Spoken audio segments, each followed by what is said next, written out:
the dua that we're supposed to have. Okay?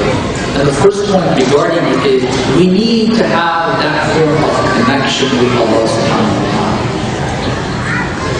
We need to feel the presence and the mercy of Allah subhanahu wa ta'ala and speak to Him in our broken language, in our rude language. When we address Allah subhanahu wa ta'ala and ask Him for things, it's really rude, believe me. When we compare that to the way the Ahlul Bayt request, they speak to Allah subhanahu wa ta'ala, it's very rude. We'll try to, inshallah, get to that later on. But we should even do that. It's important that we do that. It's important that we do that. Feel that connection. Feel the neediness of asking Allah subhanahu wa ta'ala for it. Feel that I don't have something, and actually I don't have anything. And I need all of what I need from Allah subhanahu wa ta'ala. A couple of points regarding that we can find in the hadith. The first thing I want to say is about how to do dua. We find some interesting things in the hadith that we have. One thing is, I didn't see too much of that going on. I don't know if it's because this lecture is in English and we're not used to this, or what it is. I don't know. And I don't know if you do this in your Urdu majalis or not. In Farsi, what they do in Farsi majalis, and I'm not sure, but I think they do in the Arabic culture as well, that at the end of the talk, when they're supplicating, requesting Allah subhanahu wa ta'ala for things, after every request, there's an ameen from the crowd. I didn't see that happen last night. I hope it happens tonight. I want to give you a hadith on that, a couple of hadith. Not because of the lecture, by the way. It doesn't really make a difference. But in terms of the teachings of the Ahlul Bayt, this is actually something that we do find. Interestingly, there's a saying from Imam Sadiq, Salamullah alayhi.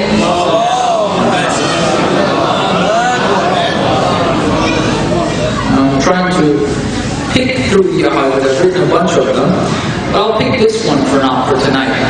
He says, قال كان أبي عليه الصلاة والسلام إذا أذنه أمر.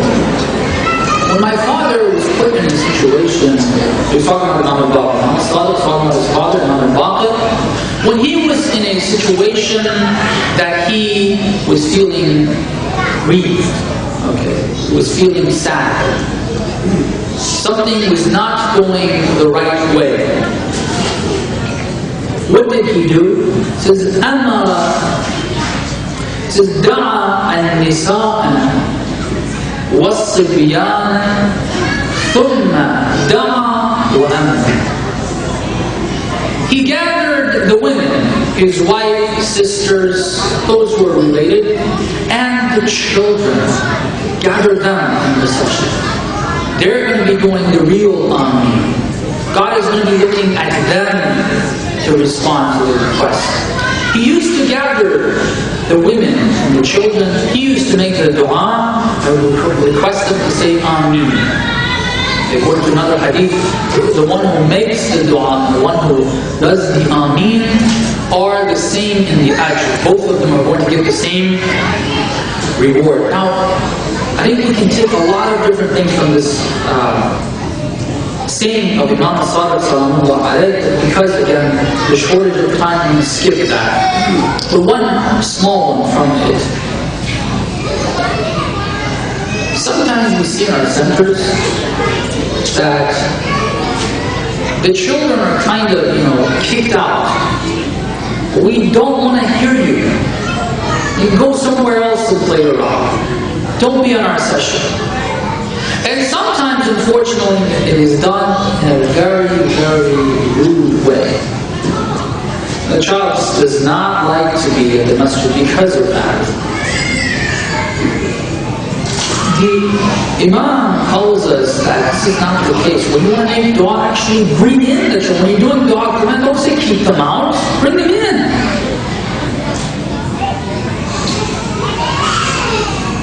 bring them in. It has a number of effects. Just imagine those kids that consider themselves, that see that the Imam of their time considers them important enough that I want you to come and say Ameen when I'm doing the dua. See the psychological effect of that on the child. This is the way we train our children. Not do this, do that, and I'm not doing it myself.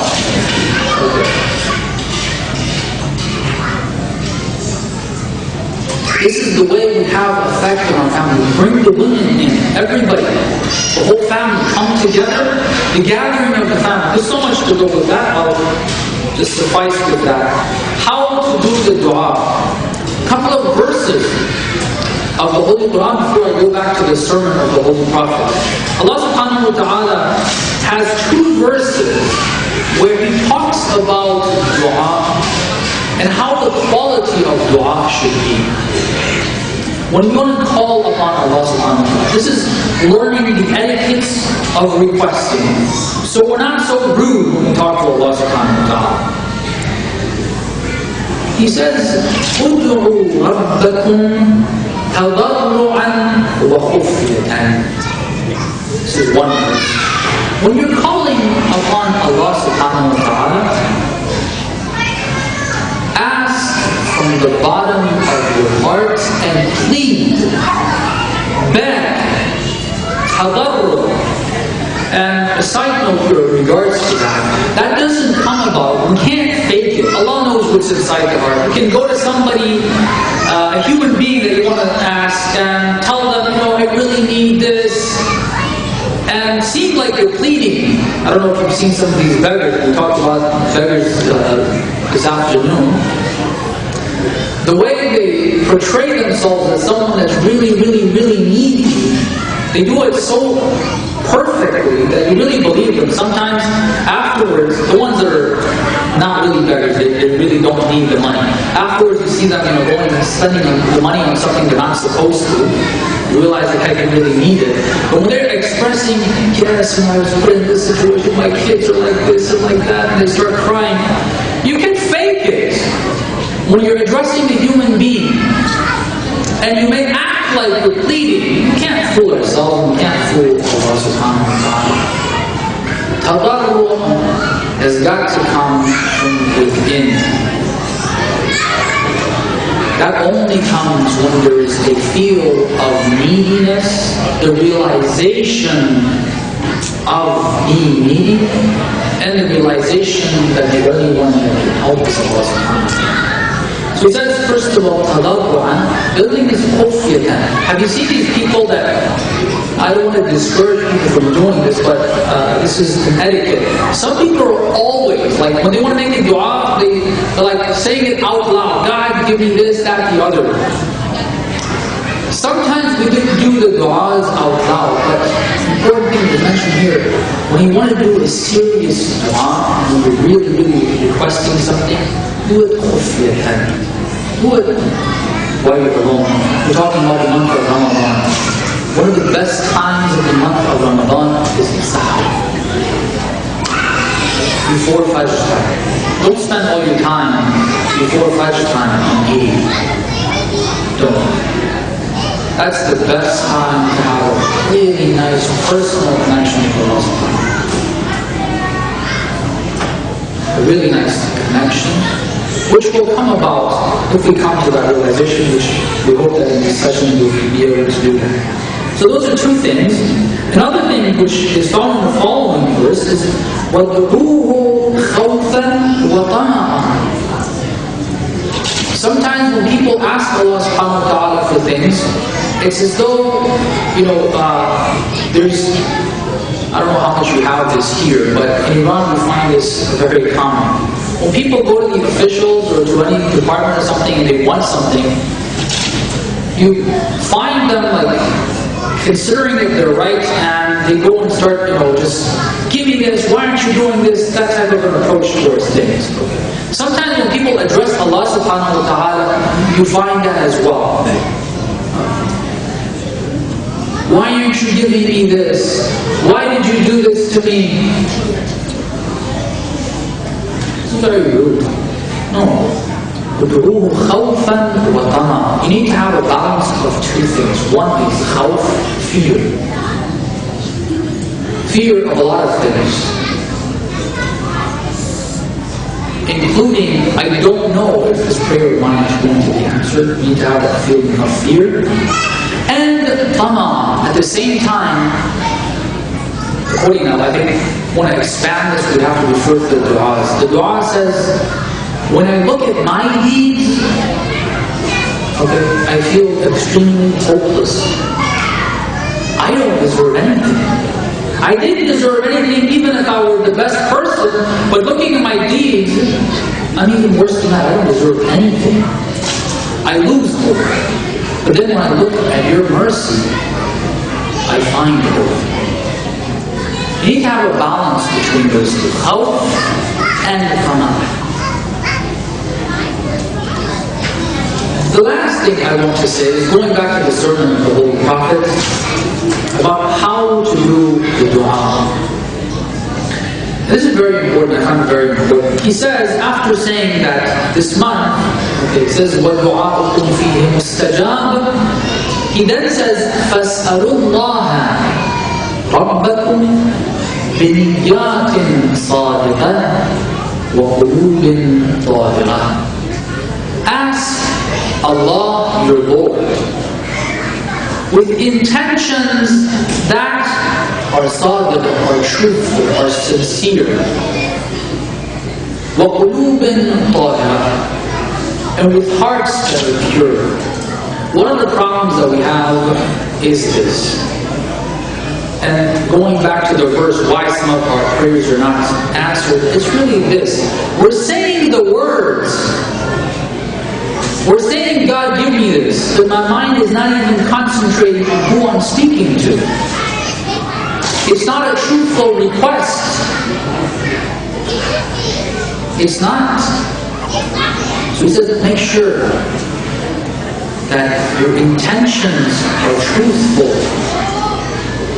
and that your hearts are not contaminated.